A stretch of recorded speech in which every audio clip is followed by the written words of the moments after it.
ત્રીજું પીપ ખાલી થાય છે. 2 પીપ ખાલી થઈ ગયો એ આ ત્રીજું પીપ ખાલી થાય છે. આ ત્રીજા પીપની અંદર માલ છે, જોઈ લો. અને અમારો ભોણો આપે છે અને દાદી મૂકે છે. અને ત્રીજો માલ, આ બધો માલ તૈયાર જો હવે તૈયાર થઈ ગયો. ત્રીજો પીપ માલ ખાલી થાય એટલે એને પેકિંગ કરવાનું અને પેકિંગ કરી અને મુંબઈ મોકલી દેવાનું. બીજો નંબર એ છે કે આપણા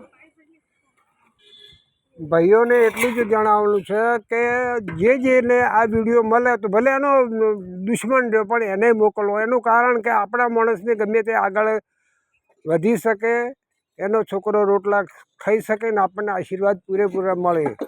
એવું જરાય પણ રાખવાનું નહીં કે ભાઈ આપણો છે હવે શીખી જશે ને આ નહીં કરવા દે ને આપણી નહીં કરી શકીએ ને આપણે નહીં ફાઈએ ને.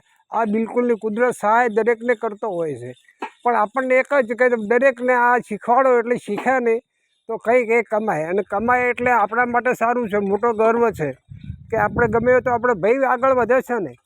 આગ્રહ આવો રાખો અને ચોક્કસ સારું કામ કરો.